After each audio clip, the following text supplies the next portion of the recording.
ಎಲ್ರಿಗೂ ನಮಸ್ಕಾರ ಮತ್ತು ವೆಲ್ಕಮ್ ಟು ಸಿನಿಮಾ ಕದರ್. ನಮ್ಮ ಸ್ಯಾಂಡಲ್ವುಡ್ಗೆ ಕ ಅನ್ನೋ ಅಕ್ಷರ ತುಂಬ ಲಕ್ಕಿ ಅನಿಸುತ್ತೆ.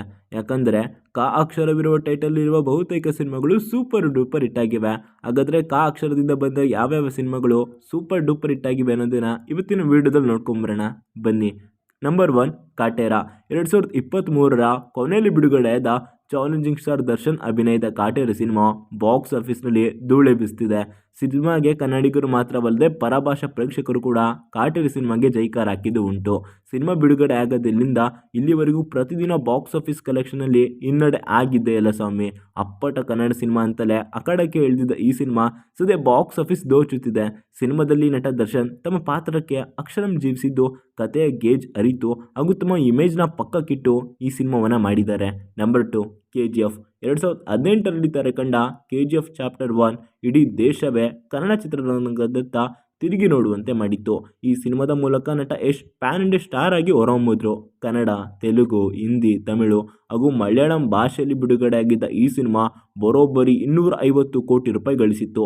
KGF ಚಾಪ್ಟರ್ 1 ಸೂಪರ್ ಹಿಟ್ ಆದಮೇಲೆ KGF ಚಾಪ್ಟರ್ 2 ಸಿನಿಮಾವನ್ನು 100 ಕೋಟಿ ಬಜೆಟ್ನಲ್ಲಿ ನಿರ್ಮಾಣ ಮಾಡಲಾಗಿತ್ತು. ಇದು ಕನ್ನಡ ಸಿನಿಮಾರಂಗದ ಅತ್ಯಂತ ದುಬಾರಿ ಸಿನಿಮಾನೇ ಹೌದು. ಇದು ಕರ್ನಾಟಕದಲ್ಲಿ ಮಾತ್ರವಲ್ಲದೆ ಇಡೀ ಇಂಡಿಯನ್ ಬಾಕ್ಸ್ ಆಫೀಸ್ ನಡುಗುವಂತೆ ಮಾಡಿತ್ತು. ಬಾಲಿವುಡಲ್ಲೂ ಸಖತ್ ಸೌಂಡ್ ಮಾಡಿತ್ತು KGF ಚಾಪ್ಟರ್ 2. ಒಟ್ಟು 1250 ಕೋಟಿ ರೂಪಾಯಿ ಗಳಿಸುವ ಮೂಲಕ ಹೊಸ ದಾಖಲೆ ಬರೆದಿತ್ತು. ಈ ಎರಡು ಸಿನಿಮಾಗಳು ಸ್ಯಾಂಡಲ್ವುಡ್ ಘನತೆಯನ್ನು ರಾಷ್ಟ್ರ ಹಾಗೂ ಅಂತಾರಾಷ್ಟ್ರೀಯ ಮಟ್ಟದಲ್ಲಿ ಹೆಚ್ಚಿಸಿತ್ತು. ನಂಬರ್ 3 ಕಾಂತಾರ. ರಿಷಬ್ ಶೆಟ್ಟಿ ನಿರ್ದೇಶಿಸಿ ನಟಿಸಿರುವ ಕಾಂತಾರ ಸಿನಿಮಾ ಕನ್ನಡ ಚಿತ್ರರಂಗದಲ್ಲಿ ಹೊಸ ಇತಿಹಾಸ ಸೃಷ್ಟಿಸಿತು. ನಿರೀಕ್ಷೆಗೂ ಮೀರಿ ಅದ್ಭುತ ಯಶಸ್ಸು ಗಳಿಸಿರುವ ಕಾಂತಾರ ಸಿನಿಮಾ ಬಾಕ್ಸ್ ಆಫೀಸ್ನಲ್ಲೂ ಸಖತ್ ಸದ್ ಮಾಡಿತ್ತು. ಕಾಂತಾರ ಸಿನಿಮಾ ನೋಡಿದ ಪ್ರತಿಯೊಬ್ಬರಿಗೂ ಸಿನಿಮಾದ ಬಗ್ಗೆ ಅತ್ಯುತ್ತಮ ಪ್ರತಿಕ್ರಿಯೆ ನೀಡಿದರು. ಅದರಲ್ಲೂ ಸಿನಿಮಾಗಾಗಿ ಆಯ್ಕೆ ಮಾಡಿಕೊಂಡಿರುವ ಕತೆ, ಅದನ್ನು ಪ್ರೆಸೆಂಟ್ ಮಾಡಿದ ರೀತಿ, ಕಲಾವಿದರ ಅಭಿನಯ, ಹಿನ್ನೆಲೆ ಸಂಗೀತ ಮತ್ತು ರಿಷಬ್ ಶೆಟ್ಟಿ ಅವರ ನಟನೆ ಎಲ್ಲವನ್ನ ಕೊಂಡಾಡಿದ್ರು. ಕಾಂತಾರ ಚಿತ್ರದಿಂದ ರಿಷಬ್ ಶೆಟ್ಟಿ ರಾತ್ರೋರಾತ್ರಿ ನ್ಯಾಷನಲ್ ಸ್ಟಾರ್ ಪಟ್ಟಕ್ಕೇರ್ಬಿಟ್ರು. ನಂಬರ್ 4 ಕುರುಕ್ಷೇತ್ರ.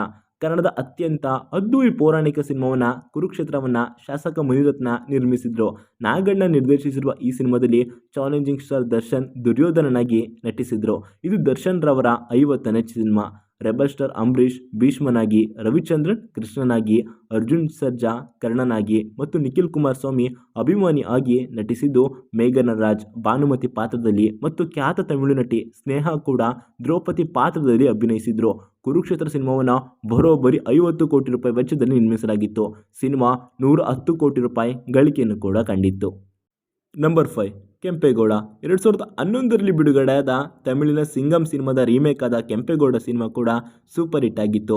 ಈ ಸಿನಿಮಾವನ್ನು ತಾವೇ ನಿರ್ದೇಶಿಸಿ ಕಿಚ್ಚ ಸುದೀಪ್ ಖಡಕ್ ಪೊಲೀಸ್ ಅಧಿಕಾರಿಯಾಗಿ ಮಿಂಚಿದ್ರು. 8 ಕೋಟಿ ಬಜೆಟ್ನಲ್ಲಿ ನಿರ್ಮಿಸಿದ ಈ ಸಿನಿಮಾ ಬಾಕ್ಸ್ ಆಫೀಸ್ನಲ್ಲಿ ಸುಮಾರು 38 ಕೋಟಿ ರೂಪಾಯಿ ಗಳಿಸಿ ಅದ್ಭುತ ಯಶಸ್ಸನ್ನು ಕಂಡಿತ್ತು. ಈ ಸಿನಿಮಾದ ಮೂಲಕ ರವಿಶಂಕರ್ ಎಂಬ ನಟ ಭಯಂಕರ ಖಳನಾಯಕ ಕನ್ನಡಕ್ಕೆ ದೊರೆತರು. ಕೆಂಪೇಗೌಡ ಪ್ರೇಕ್ಷಕರಿಂದ ಉತ್ತಮ ಪ್ರತಿಕ್ರಿಯೆ ಪಡೆದು ಶತದಿನೋತ್ಸವವನ್ನು ಕೂಡ ಪೂರೈಸಿತ್ತು. ನಂಬರ್ 6 ಕೋಟಿಗೊಬ್ಬ 2. KS ರವಿಕುಮಾರ್ ನಿರ್ದೇಶನದ ಕೋಟಿಗೊಬ್ಬ 2 ಸಿನಿಮಾ ತಮಿಳು ಮತ್ತು ಕನ್ನಡದಲ್ಲಿ ಏಕಕಾಲಕ್ಕೆ ಬಿಡುಗಡೆಯಾಗಿತ್ತು. ಈ ಸಿನಿಮಾದಲ್ಲಿ ಅಭಿನಯ ಚಕ್ರವರ್ತಿ, ಕಿಚ್ಚ ಸುದೀಪ್, ಶಿವ ಮತ್ತು ಸತ್ಯ ಎಂಬ 2 ವಿಭಿನ್ನ ಶೇಡ್ ಇರುವ ಪಾತ್ರದಲ್ಲಿ ನಟಿಸಿದ್ರು. ಆಕ್ಷನ್ ಸೀನ್ಸ್ಗಳಲ್ಲಿ ಸುದೀಪ್ ಸ್ಕ್ರೀನ್ ಪ್ರೆಸೆನ್ಸ್ ಸೂಪರ್ ಆಗಿತ್ತು. 2016ರಲ್ಲಿ ಬಿಡುಗಡೆಯಾದ ಈ ಸಿನಿಮಾ ಸೂಪರ್ ಹಿಟ್ ಆಗಿತ್ತು.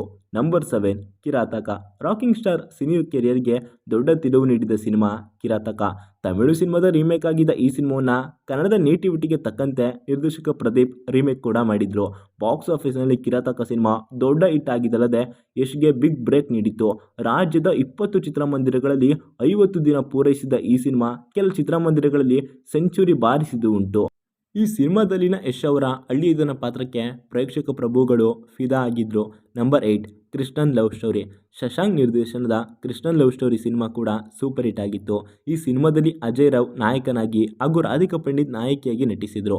ಸಿನಿಮಾದ ಅಭಿನಯಕ್ಕಾಗಿ ರಾಧಿಕಾ ಉದಯ ಫಿಲಮ್ಸ್, ಸುವರ್ಣ ಫಿಲ್ಮ್ಸ್ ಫೇರ್ ಮುಂತಾದ ಪ್ರಶಸ್ತಿಗಳನ್ನು ಕೂಡ ಪಡೆದಿದ್ರು.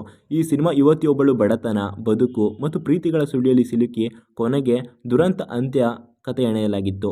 ನಂಬರ್ 9 ಕೆಣ್ಣಸಂಪಿಗೆ. 2015ರಲ್ಲಿ ರಿಲೀಸ್ ಆಗಿದ್ದ ದುನಿಯಾ ಸೂರಿ ನಿರ್ದೇಶನದ ಕೆಣ್ಣಸಂಪಿಗೆ ಸಿನಿಮಾ ಕತೆ ಡ್ರಗ್ಸ್ ಮೇಲೆ ನಿಂತಿತ್ತು. ಪೊಲೀಸರು ಡ್ರಗ್ಸಿಂದ ಹೇಗೆ ಹಣ ಗಳಿಸ್ತಾರೆ, ಅದನ್ನು ಮುಚ್ಚಿಡುವುದು ಹೇಗೆ, ಡ್ರಗ್ಸ್ ಪ್ರಕರಣಗಳಲ್ಲಿ ಅಮಾಯಕರು ಹೇಗೆ ಸಿಕ್ಕಿ ಹಾಕಿಕೊಳ್ಳುತ್ತಾರೆ ಎನ್ನುವುದನ್ನು ಈ ಸಿನಿಮಾದಲ್ಲಿ ತೋರಿಸಲಾಗಿತ್ತು. ಪೊಲೀಸ್ ಇಲಾಖೆಯಲ್ಲಿನ ಕೆಂಡದಂಥ ಕ್ರೌರ್ಯ ಮತ್ತು ಸಂಪಿಗೆಯಂಥ ಎಳೆ ಪ್ರೇಮಿಗಳ ಕಥೆಯನ್ನು ಹೊಂದಿದ ಈ ಸಿನಿಮಾ ಡ್ರಗ್ಸ್ ಮಾಫಿಯಾ ವಿರುದ್ಧ ಜಾಗೃತಿ ಮೂಡಿಸಿತ್ತು. ಜೊತೆಗೆ ಪ್ರೇಕ್ಷಕರ ಮನಗೆಲ್ಲುವಲ್ಲಿ ಯಶಸ್ವಿ ಕೂಡ ಆಗಿತ್ತು.